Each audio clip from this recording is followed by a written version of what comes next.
खालिद बिन वलीद। किस्त नंबर 5।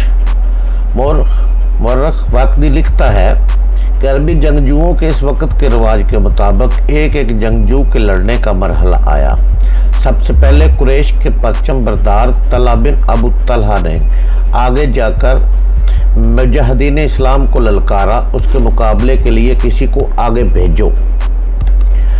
मेरे दीन के दुश्मन हज़रत अली ने तो हवा के झोंके की तरह आगे आकर कहा, मैं आता हूँ तेरे मुकाबले के लिए।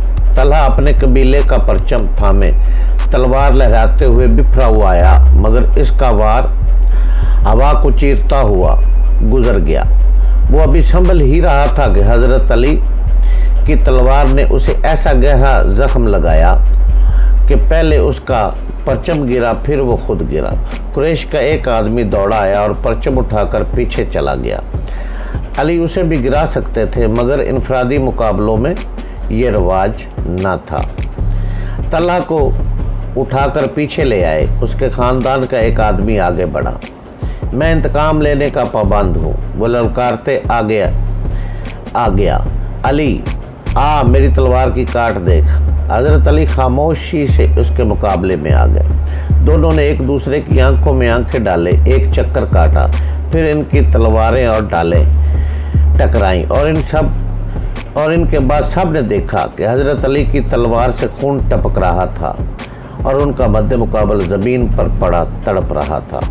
फिर कुरैश के मुतअद्दिद आदमी बारी बारी ललकारते हुए आगे बढ़े और मुजाहिदीन के मुकाबले में मरते गए। कुरैश का सलारे अहला अबू सुफियान अपने आदमियों को गिरता देखकर गुस्से से बौला हो गया। जंगी दस्तूर के मुताबिक उसे इनफरादी मुकाबले के लिए नहीं उतरना चाहिए था, क्योंकि वो सलार था।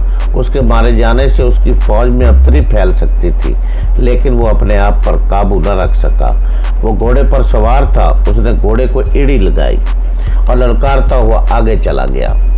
उसकी बीवी हिंद ने उसे जाते देखा तो अपने ऊँट पर सवार होकर आगे चली गई और बड़ी बुलंद आवाज़ से वही गीत गाने लगी, जिसके इशार ये भी थे कि तुम भागे आए, हम तुम्हें अपने करीब नहीं आने देंगी। अबू सुफियान घोड़े पर सवार था, लेकिन उसके मुकाबले के लिए जो मुसलमान आगे आया वो प्यादा था। तारीख उसे बिन अबू आमर के नाम से याद करती है। अबू सुफियान के हाथ में लंबी बर्छी थी। किसी को भी तवक्को नहीं थी कि तलवार वाला प्यादा बर्छी वाले घुड़सवार से जिंदा बच जाएगा।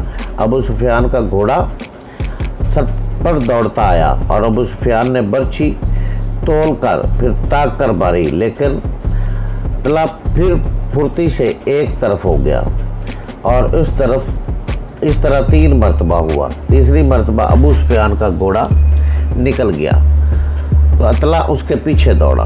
घोड़ा रुककर पीछे को मुड़ा तो अतला उस तक पहुंच चुका था। अबू सुफियान उसे देख न सका। अतला ने घोड़े की अगली टांगों पर ऐसा ज़ोरदार वार किया कि घोड़ा गिर पड़ा। अबू सुफियान दूसरी तरफ गिरा।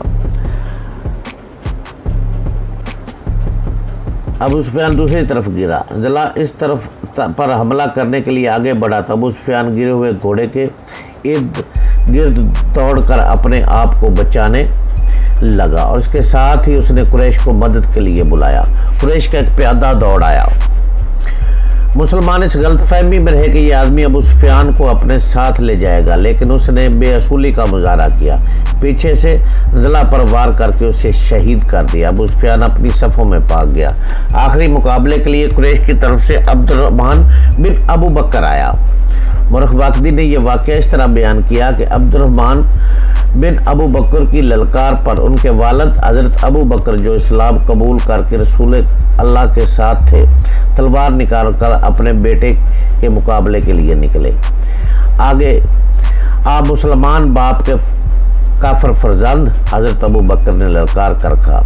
रसूल करीम ने देखा कि बाप बेटा मुकाबले पर उतर आए हैं, तो आपने दौड़कर हज़रत अबू बकर को रोक लिया। तलवार न्याम में डाले अबू बकर, रसूल करीम ने फरमाया, और अबू बकर को पीछे ले गए। खालिद को जंग का शोर और गुल अब भी सुनाई दे रहा था। वो मंजर उसकी आंखों ने अपनी पलकों में महफूज कर रखा था। इनफरादी मुकाबले ख़त्म होते ही कुरैश ने मुसलमानों पर हल्ला बोल दिया। रसूल अकरम ने ओहद की पहाड़ी को अपने अकब में रखा हुआ था, इसलिए मुजाहिदीन इस्लाम को अकबी हमले का ख़तरा नहीं था। आमने सामने का मार्का खूनरेज़ था। मुसलमानों की नफरी बहुत थोड़ी थी। इस कमी को उन्होंने जज्बे और तेग ज़नी के कमालात से पूरा कर दिया। अगर कुरैश को नफरी की अफरात हासिल न होती तो वो मुसलमानों को आगे नहीं ठहर सकते थे। वो नफरी के ज़ोर पर लड़ रहे थे। खालिद की नज़रें रसूल करीम पर थी, आप एक पहलू पर थे। यही पहलू था जिस पर खालिद को हमला करना था। अब के उसने अपने सवारों को ये हुक्म दिया कि वो घुड़सवारों को सरपट दुड़ाते तंग रास्ते से आगे निकल जाए और मुसलमानों के पहलू पर हल्ला बोले। मगर अब्दुल्ला बिन जबीर के 50 तीरंदाजों ने सवारों को इस तरह पसपा कर दिया कि चंद घोड़े और जख्मों से कराहते हुए कुछ सवारों को पीछे छोड़ गए। मार्का अरूज पर था। सिर्फ एक आदमी जो लड़ नहीं रहा था। वो मैदान जंग में बर्छी उठाए यूं घूम फिर रहा था जैसे किसी को ढूंढ रहा हो। वो वैशी बिन हरब था। वो हमजा को ढूंढ रहा था। हमजा को कत्ल करने के उसके लिए वो दो इनाम थे। एक ये कि उसका आका उसे आज़ाद कर देगा, दूसरा अबू सुफियान की बीवी हिंद के वो जेवरात जो उसने पहन रखे थे उसे हमजा नज़र आ गए। वो कुरैश के एक आदमी सबा बिन अब्दुल अजीज़ी की तरफ बढ़ रहे थे। अरब में रिवाज था कि इतना औरतें क्या करती थी। मुअर्रख इब्न शाम के मुताबिक इस्लाम से पहले अरबों में इतने का रिवाज मौजूद था। हमजा ने जिस सबा को ललकारा था उसकी माँ खतने किया करती थी। खतने करने वाली के बेटे हमजा ने उसे ललकारा, इधर आ, मुझे आखिरी बार देख ले। मुबा बिन अब्दुल अजीज़ हमजा की तरफ बढ़ा। उससे उसका चेहरा लाल था। वो तलवार और ढाल की लड़ाई का माहिर था। हमजा भी कुछ कम न थे। दोनों एक दूसरे के करीब आए और एक दूसरे पर वार करने लगे। दोनों की ढालें वार रोक रही थी। वो पैंतरे बदल बदल कर वार करते थे, लेकिन ढालें तलवारों के रास्ते में आ जाती थी। इस वक्त वैशी बिन हरब झुका हुआ आहिस्ता आहिस्ता उनकी तरफ बढ़ रहा था। उसे ज़मीन और झाड़ियों ने आउट दे रखी थी। हमजा अपने दुश्मन की आंखों में देख रहे थे। मुबा के सिवा कुछ भी नज़र आ रहा था। वैशी उनके करीब पहुंच गया। बर्छी निशाने पर फेंकने का वो माहिर था। वो इतना करीब हो गया जहां से उसकी बर्छी खता नहीं जा सकती थी। वो उठ खड़ा हुआ और बर्छी को हाथ में तोला, फिर उसे फेंकने की पोजीशन में लाया। हमजा ने सबा पर यके बाद दिगरे तेज़ी से 2-3 वार किए। आखिरी वार ऐसा पड़ा कि हमजा की तलवार सबा के पेट में उतर गई। हमजा ने तलवार उसके पेट से इस तरह निकाली कि उसका पेट ज़्यादा फट गया और हमजा के कदमों में गिर पड़ा। हमजा अभी संभले ही थे कि वैशी ने उन पर पूरी ताकत से बर्छी फेंकी। फासला बहुत कम था। बर्छी हमजा के पेट में हमजा रज़ियल्लाहु तआला के पेट में इतनी ज़्यादा उतर गई कि उसकी हमजा रज़ियल्लाहु तआला की पेट से आगे निकल गई। हमजा गिरे नहीं। उन्होंने इधर उधर देखा, इन्हें वैशी दिखाई दिया। हमजा रज़ियल्लाहु तआला भी अपने जिस्म में,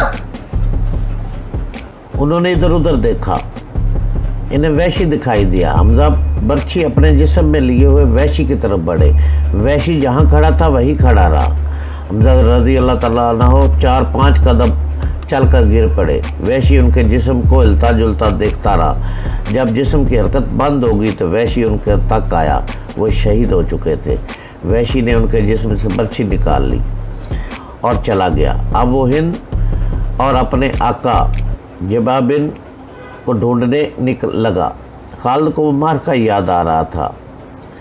उसके दिल पर बोझ सपड़ता जा रहा था। उसका घोड़ा चला जा रहा था। वो नशेबी जगह से गुजर रहा था, इसलिए ओहद की पहाड़ी की चोटी उसकी नज़रों से ओझल हो गई थी।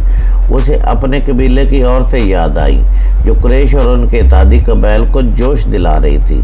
खालिद को याद आया कि वो मार्के का नज़ारा करने के लिए एक बुलंद जगह पर चढ़ गया था।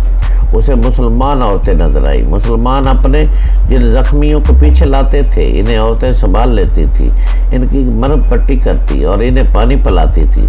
मुसलमानों के साथ 14 औरतें थीं, जिनमें हज़रत फातिमा रज़ियल्लाहु तआला अन्हा भी थी।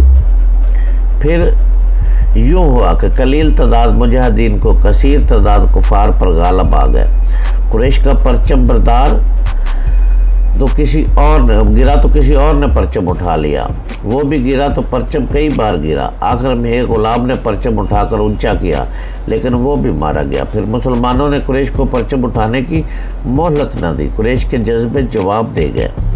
خالد نے ان کی پسپائی دیکھی اور یہ بھی دیکھا تھا کہ مسلمان ان کا تعاقب کر رہے ہیں۔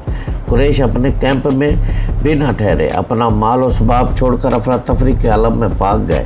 یہاں سے جنگ کے بعد کا معاملہ شروع ہو گیا۔ مسلمانوں نے فتح کی خوشی میں اور انتخابی جذبے کے تحت قریش کے کیمپ کو لوٹنا شروع کر دیا۔ وہ فتح نصرت کے نعرے لگا رہے تھے۔ قریش ایسے بکلا کر بھاگے کہ انہیں اپنی عورتوں کا بھی خیال نہ رہا تھا۔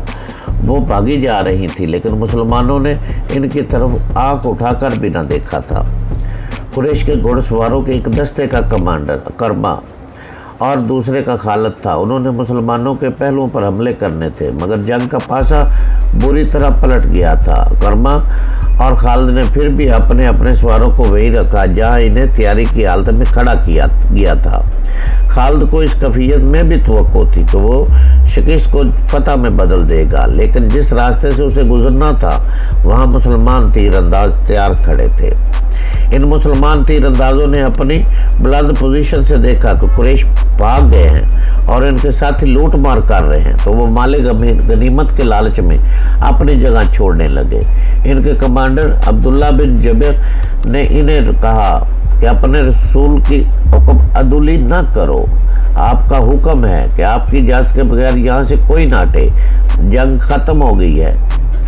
تیر انداز شور مچاتے ہوئے پہاڑی سے اترنے لگے۔ مال غنیمت فتح ہماری۔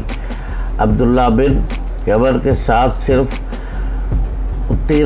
چند تیر انداز رہ گئے۔ خالد نے یہ منظر دیکھا تو اسے ایسے لگا جیسے خواب دیکھ رہا ہو، وہ یہی چاہتا تھا۔ وہ تیر اندازوں کو دیکھتا رہا۔ جب وہ قریش کے کیمپ میں پہنچ گئے تو اس نے اس پہاڑی پر حملہ کر دیا جہاں عبداللہ بن جابر اور اس کے 9 تیر انداز رہ گئے تھے۔ خالد انہیں نظر انداز بھی کر سکتا تھا لیکن اس سے وہ انتقام لینا چاہتا تھا۔ اس کے گھوڑ سوار پہاڑی پر چڑھتے جا رہے تھے، اوپر سے تیر انداز تیزی سے تیر برسا رہے تھے۔ اکرما نے خالد کو پر حملہ کرتے دیکھا تو وہ بھی اپنے سوار دستے کو وہیں لے گیا اور اس کے گھوڑے ہر طرف سے اوپر چڑھنے لگے۔ سواروں کے پاس بھی تیر کمانیں تھیں، وہ اوپر کو تیر چلا رہے تھے لیکن اتنے گھوڑ سواروں کو روکنا ان کے لیے ممکن نہ تھا۔ سوار اوپر چلے گئے، تیر انداز دست بدست لڑائی بھی لڑے اور سب زخمی ہو کر گرے۔ خالد نے زخمیوں کو پہاڑی سے نیچے پھینک دیا۔ عبداللہ بن جبیر بھی شہید ہو گئے۔ وہاں سے خالد اور اکرما نے اپنے گھوڑ سواروں کو اتارا اور اسی مقام پر آ گئے جہاں سے مسلمانوں نے لڑائی کی ابتدا کی تھی۔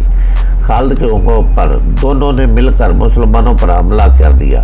مسلمان لڑنے کی حالت میں نہیں تھے لیکن رسول کریم صلی اللہ علیہ وسلم نے مجاہدین کو کچھ تعداد کو اپنے ساتھ رکھا ہوا تھا۔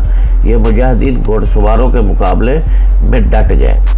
قریش کے ساتھ جو عورتیں آئی تھی وہ بھاگ گئی تھی لیکن امرا نام کی ایک عورت وہیں کہیں چھپ گئی تھی۔ اس نے جب قریش کے گھوڑ سواروں کو مسلمانوں پر حملہ کرتے دیکھا تو اسے قریش کا پرچم زمین پر پڑا نظر آیا۔ اس عورت نے پرچم اٹھا کر اوپر کر دیا۔ ابو سفیان نے اپنے بھاگتے ہوئے پیادوں پر قابو پا لیا تھا۔ اس نے ادھر دیکھا تو اسے اپنا پرچم لہراتا نظر آیا۔ اس نے ابل زندہ باد اور عزی زندہ باد کے نعرے لگائے اور پیادوں کو واپس لا کر مسلمانوں کو گھیرے میں لے لیا۔ خالد کو وقت یاد آ رہا تھا، وہ رسول کریم صلی اللہ علیہ وسلم کو ڈھونڈ رہا تھا اور آج 4 برس بعد وہ مدینہ جا رہا تھا اور اس کے ذہن پر رسول کریم کا غلبہ تھا۔ عہد کی پہاڑی افق سے ابھرتی آ رہی تھی۔ خالد کا گھوڑا خرابہ چلا جا رہا تھا۔ خالد کی ذہنی کیفیت کچھ ایسی ہوتی جا رہی تھی جیسے اسے آگے جانے کی کوئی جلدی نہ ہو۔